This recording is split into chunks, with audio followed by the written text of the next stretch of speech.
You know, the kind of neighbor who makes you regret buying a house with an HOA? The kind who walks around with a clipboard, wears a forced smile like it's part of her uniform, and somehow knows the exact time your trash can was 17 inches too close to the sidewalk? Yeah. That's Laura. She lives 3 houses down from me. Drives a champagne-colored Lexus that hasn't seen a speck of dust in years. Wears her hair in the same tight bun every single day, with not a strand out of place. Even her dog, a wiry little poodle named Winston, walks in a straight line. I wish I were joking. Our neighborhood is nice. Quiet. The kind of place where kids ride their bikes in the street. And neighbors bring banana bread when you move in. That is, until Laura decides you've broken a rule. Then suddenly, your front yard becomes a crime scene. And I'll admit, I tried. I really did. When we moved in 2 years ago, I baked muffins. Banana nut. No walnuts, because I wasn't sure about allergies. I walked over with a smile and introduced myself. She took the Tupperware, blinked once, and said, "Please don't put your trash bins out the night before collection. It attracts raccoons." No welcome to the neighborhood. Not even a thank you for the muffins. Just a warning. That should have been my first clue. But I'm not easily rattled. I've lived near worse. Or so I thought. Things stayed relatively civil, if cold, for a while. We exchanged stiff nods. She'd walk Winston at exactly 7 a.m. and again at 7 p.m. every day, rain or shine. I started calling her the human alarm clock. My teenage son, Jordan, called her Boss Battle Laura. Jordan is 15. Bright, thoughtful, maybe a little sarcastic. Loves computers and basketball. Keeps to himself. So when the first crack in the glass came, it hit hard. It started with solar lights. The Johnsons, our neighbors on the corner, put in these pretty little garden lights. Soft glow. Nothing flashy. They made the yard look warm and safe. Well, Laura didn't like them. At the next HOA meeting, she stood up and said, "The lights violate Section 8 of the Community Aesthetic Code. They disrupt the uniform ambience of the neighborhood after dusk." Uniform ambience. She actually said those words. The Johnsons had to remove the lights. But that was just the warm-up. It was a Wednesday when everything really began to unravel. I remember because Jordan had stayed after school for basketball tryouts, and I was waiting for him to text me for pickup. I was scrolling through my emails when a notification popped up. Subject: Vandalism incident, immediate attention required. It was from the HOA. Attached was a blurry photo of a broken light fixture. The kind mounted on the walkway posts. And the email said, "We have received a complaint regarding property vandalism on Oakberry Lane. A resident alleges that your son, Jordan, was witnessed breaking solar lights on her lawn. This constitutes a violation of community regulations and intentional destruction of property. Please attend the emergency HOA board meeting scheduled for Friday." I stared at the screen, heart pounding. Jordan? Vandalism? No way. Not my son. When I picked him up, I didn't say anything at first. I just watched him throw his duffel in the trunk, sweaty and exhausted, and slump into the passenger seat. "Did anything happen on the way home yesterday?" I asked, carefully. He raised an eyebrow. "What do you mean? Anything with Laura?" Jordan scoffed. "She was outside with Winston. I said hi. She just stared at me like usual. That's it? Yeah. Why? I showed him the email. He blinked. You've got to be kidding me. We didn't laugh. We didn't argue. We just sat in the driveway, both stunned. And that's when I knew this wasn't a misunderstanding. This was personal. Laura wasn't just enforcing HOA rules anymore. She was targeting. The next day, the whispers started.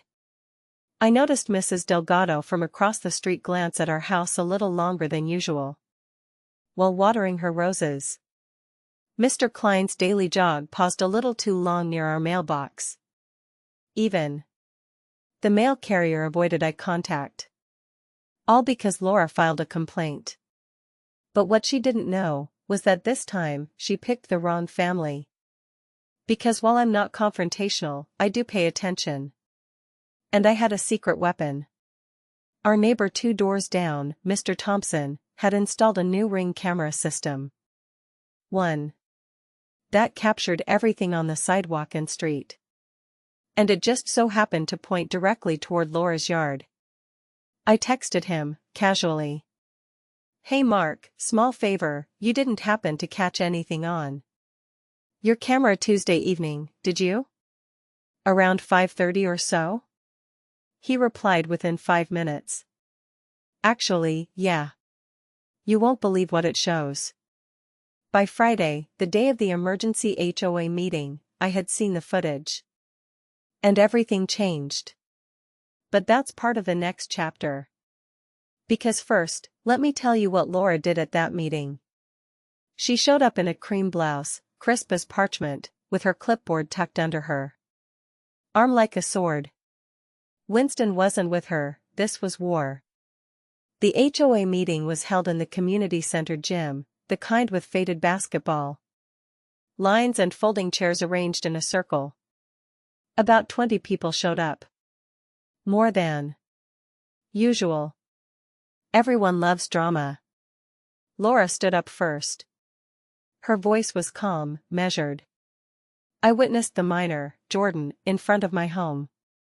He kicked one of the solar lights. It shattered. I saw it with my own eyes. She didn't stutter. Didn't blink. And for a moment, you could feel the room shift. People nodded. Murmured. But I didn't speak. Not yet. I waited. Because sometimes, letting someone tell the full lie, uninterrupted, gives you all the power when you pull the rug out. And trust me. The rug was coming. Laura's voice rang out in that dusty old gymnasium like she was delivering a State of the Union. Section 14C clearly states that willful destruction of personal property is grounds for HOA intervention, fines, and potential legal consequences, she said, lifting her clipboard like a holy artifact. This kind of behavior reflects poorly on all of us. She looked right at me as she said that. Not for long, just a flicker, but enough to make the message clear. This wasn't about a solar light. This was about control. Do you have any proof? Asked Mr. Henley, our HOA president, a sweet, retired middle school teacher who now referees neighbor disputes with all the patience of a man who's broken up too many cafeteria food fights. Laura tilted her head, smiling slightly. I wouldn't have brought it to the board without certainty. Translation, my word is the proof. I saw it happen with my own eyes, she said again, placing a printed screenshot of the broken light on the table like a final piece of evidence. That blurry, useless photo. I took a breath. Then I stood. May I speak? The room turned. Laura stiffened. Of course, Ms. Jennings, Mr. Henley said kindly. I walked up, not too fast, not dramatic. Calm. Steady. Just like I teach Jordan to be when people underestimate him. I appreciate the seriousness of this meeting, I began. But I think there's been a Misunderstanding. My son didn't vandalize anything. A few eyebrows raised. Laura opened her mouth, but I held up a hand gently.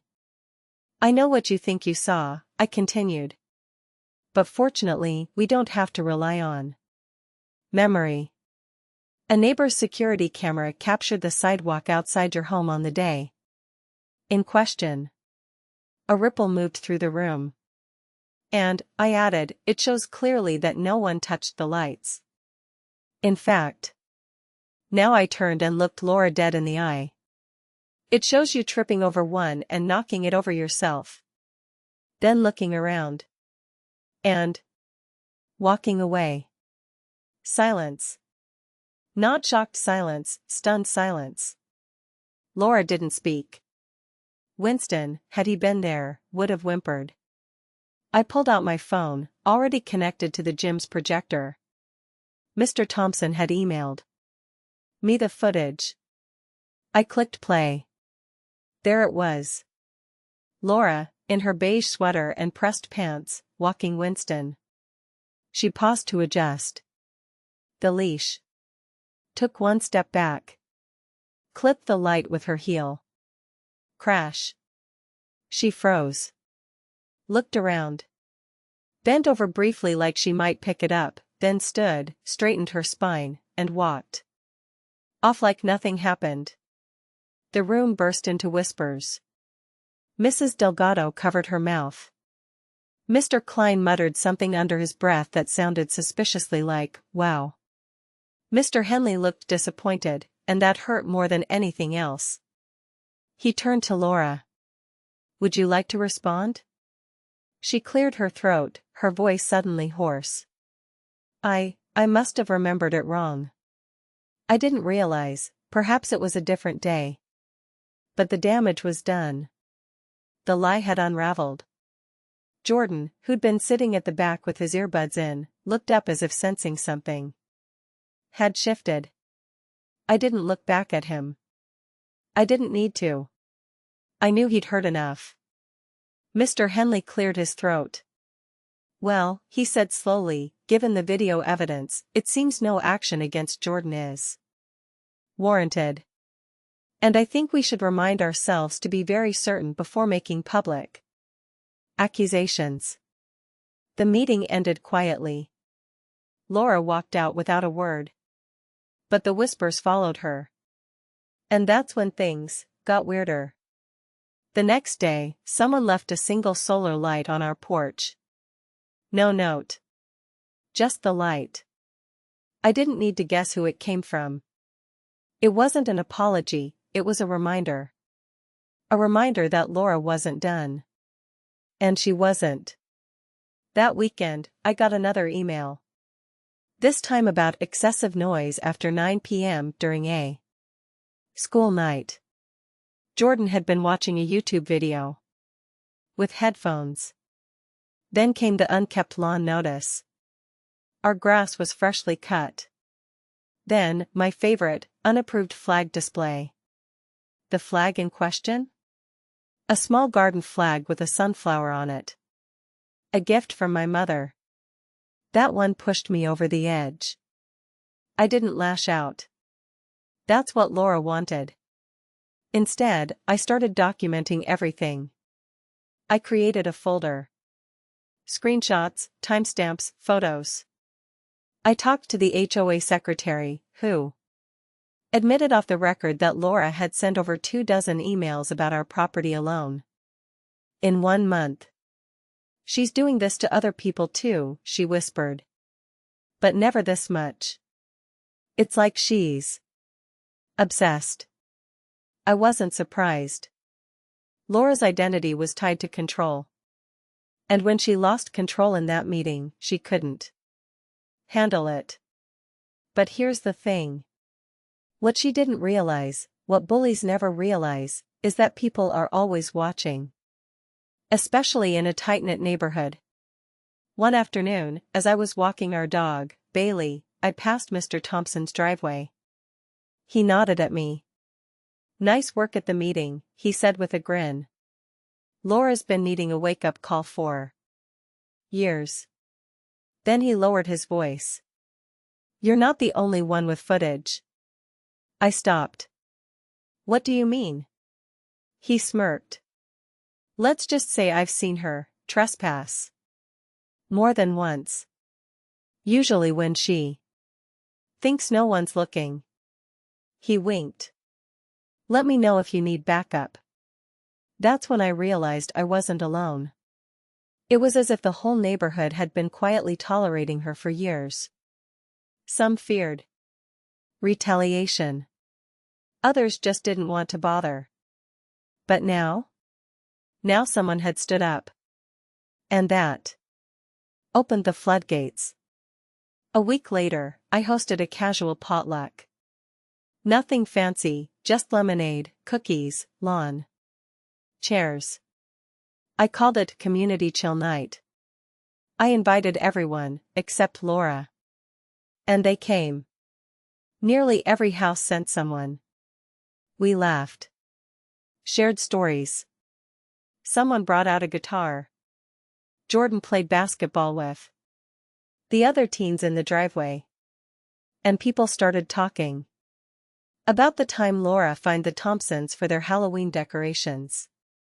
About how she once followed the Kim's teenage daughter home to make sure she hadn't cut through anyone's lawn.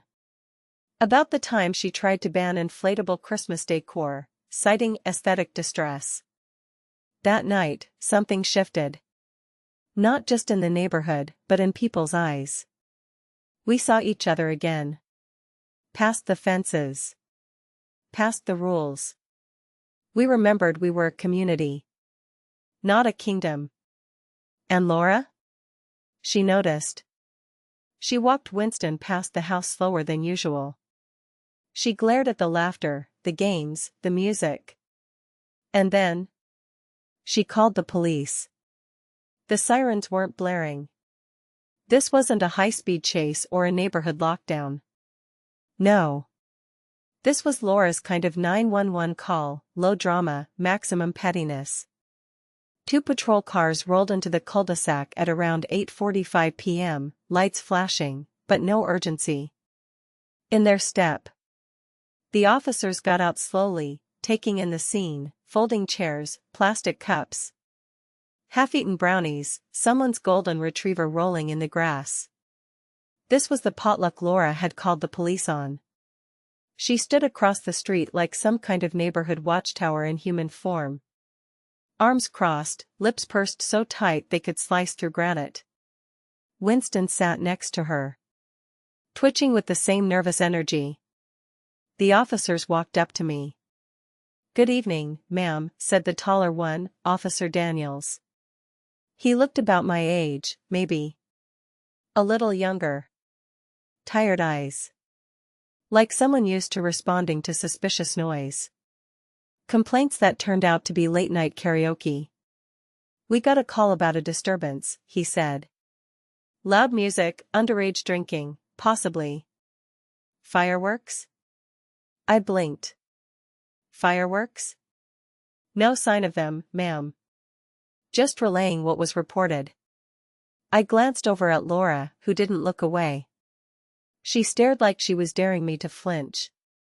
Like she had summoned the cavalry to restore order. "Well, officer," I said, "you're welcome to take a look. We've got lemonade, Rice Krispie treats, and a neighborhood playlist that hasn't strayed beyond 1970s Motown." He nodded slowly, cracking the smallest smile. "You mind if I walk around?" "Not at all." He strolled through, nodding at the kids playing basketball, complimenting someone's potato salad, and checking the cooler for the underage alcohol, which turned out to be Capri Suns and root beer. Meanwhile, his partner spoke with a few other neighbors who were equally amused. Then Officer Daniels returned. "No violations here," he said simply. "Everyone seems to be enjoying themselves responsibly." He tipped his hat. Yes, he actually did that, and added, "Enjoy your evening, ma'am." Laura's expression collapsed in slow motion. Her mouth opened slightly. Winston barked. once, as if trying to revive her command center. I waved. "Thanks for checking, officer. Appreciate it." The officers left, and our little gathering turned into a celebration. Not because the cops didn't shut us down, but because we all saw the mask finally crack. Laura had used every tool in her passive-aggressive arsenal. The HOA. The complaints. The whispers. Now the police. And none of it worked. She was losing her grip. And she knew it. A few days later, it got worse, for her. It happened during the monthly HOA Open Forum. Normally, these meetings are boring. Budget updates. Fence color debates. Someone brings Costco cookies, and half the room is scrolling on their phones. But this one? This one had buzz. Because word had spread, not just about the solar light lie, but about everything. The ring. Footage. The potluck police call. The phantom fireworks. And then came Mr. Thompson. He stood, holding a printed stack of screenshots from his Ring Cam archive. "I'd like to propose a motion," he said. "That HOA complaints require more than a single eyewitness statement. At least one supporting form of evidence should be required before citations are issued or meetings called." Laura shot up. "That's not how this works. If we wait for proof every time someone..." "We waited," he interrupted, calm and firm. "And you blamed a kid for something you did." Murmurs. Mrs. Delgado raised her hand. "I second the motion."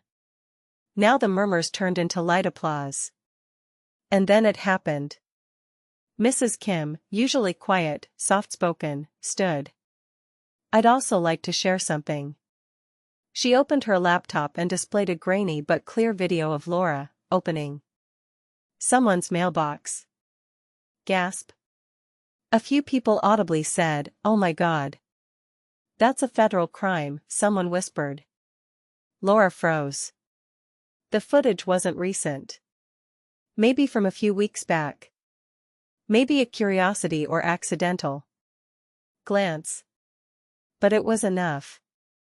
Mr. Henley, looking tired and deeply disappointed, said quietly, "We'll need to review this." Laura sat down. Hard. Her cheeks were flush red, like someone just pulled the curtain and exposed the puppet strings. That's when the whisper network became a roar. Neighbors began to share. Times Laura just happened to be outside when people got deliveries. Times citations were issued with suspiciously similar wording. Times pets mysteriously got loose after owners didn't comply with her instructions. She wasn't just overstepping, she was orchestrating. Now here's where the story takes a turn I didn't expect. Because you'd think, after being caught lying, having the police called for no reason, being publicly outed in an HOA meeting, she'd back down. But Laura? She doubled down. She went silent, and then started working behind the scenes. Petitions appeared on doorsteps. Carefully worded surveys asking if the current HOA leadership was adequately representing community values. Emails were sent anonymously, trying to paint those of us who spoke out as disruptors. But we weren't scared anymore. Because once a community gets a taste of unity, they don't want to go back to walking on eggshells. We fought back. With meetings. With kindness. With unity. We organized a new neighborhood event, Sunday Coffee on the Curb. Each week, a different family hosted a driveway coffee hangout. People brought muffins, lawn chairs, folding tables. And guess what? No HOA approval needed. No rules broken. Just community. And slowly, the balance of power shifted. People stopped reporting their neighbors. They started talking to them. Kids played freely again. Decorations came back. Flags, too. And Laura? She watched. But not from the front lines anymore. Now, from her window. One morning, weeks later, I was out front watering my garden when Jordan walked up beside me. He looked older now. Not in a sad way. Just more aware. "Mom," he said. "Thanks for standing up for me." I smiled, still watering. "Always, baby." He was quiet for a moment, then asked, "You think she'll ever say sorry?" I looked at Laura's house. The blinds twitched. "No," I said softly. But sometimes silence is the closest some people ever come to admitting they were wrong. He nodded. Then added, "I still think she's part robot." We both laughed. But the real poetic justice came on a Tuesday. Garbage day. Jordan and I were walking Bailey when we saw a small crowd gathered near Laura's house. At first, I thought it was another confrontation. But when we got closer, we saw it. A new sign. Freshly posted. For sale, by owner. She was moving. No fanfare. No goodbye muffins. Just a quiet exit. The Queen had abdicated her throne.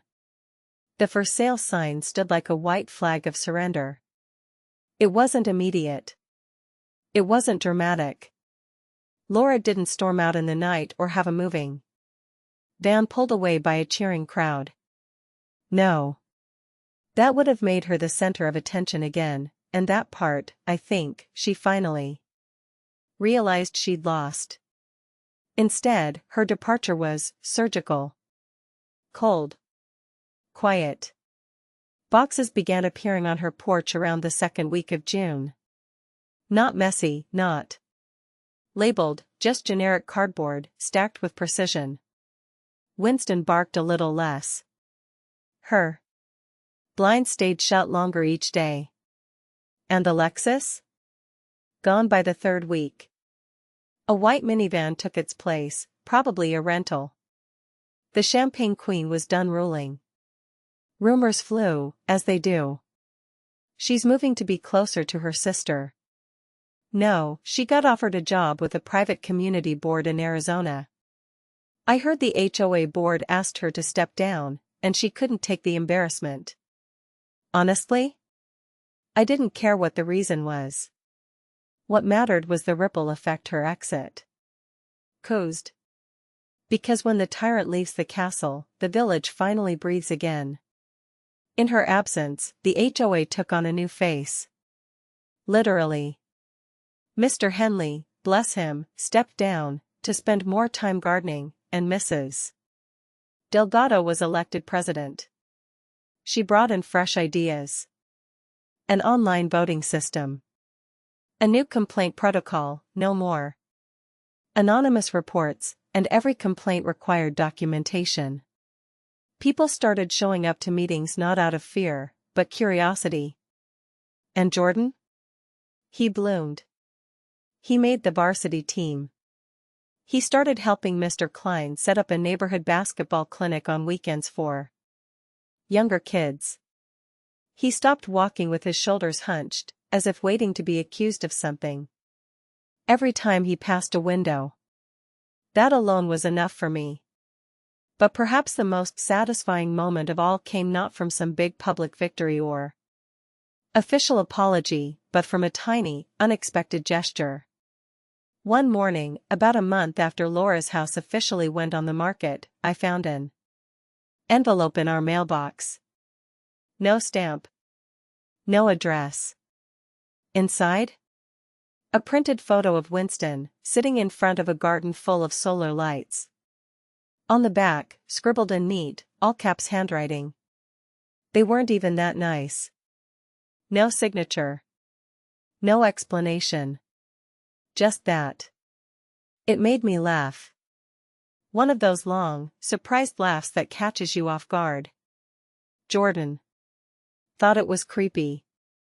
I thought it was closure. Maybe it was Laura. Maybe it was someone mocking her. Or maybe, just maybe, It was her twisted, silent way of admitting defeat. I didn't frame it. But I kept it. It sits in the back of my kitchen drawer, next to the takeout menus and extra batteries. A reminder. Now, if you're still with me, if you followed this story all the way from that first email accusing my son of vandalism, then you already know what I'm about to say. Sometimes the monsters in our lives don't wear capes or carry pitchforks. Sometimes, they wear pressed khakis and a name badge that says HOA liaison. And while it might feel easier to ignore them, to let them call the shots or file the complaints, or twist the rules to serve their little empires, the truth is, the only thing standing between their tyranny and your peace is you. You, and a neighbor who's willing to check their Ring footage. You, and a teenage son who holds his head high even when falsely accused. You, and a quiet little potluck that turns into a revolution. We didn't fight Laura with fire. We fought her with fact. With calm. With unity. And in the end? She folded herself up into her boxy little world and disappeared. But before you go thinking this is one of those perfect endings with ribbons and justice and everyone living happily ever after, let me tell you what happened last week. We got a new neighbor. A man in his late 50s. Real estate agent said he's a consultant for neighborhood optimization. Drives a black BMW. Carries a clipboard. Wears mirrored sunglasses. And guess what his dog's name is? Baron. Not even kidding. Jordan took one look at him from the living room window and said, "Boss battle, reloaded." So yeah. Maybe the war's not over. But this time, we're ready. Because now we know the truth. You don't need a badge to make a community better. You just need people willing to stand up, show up, and stay calm when the chaos knocks. And you know what? I hope Baron brought snacks. Because we're still doing Sunday coffee on the curb. And this time, we've got doorbell cameras on every corner.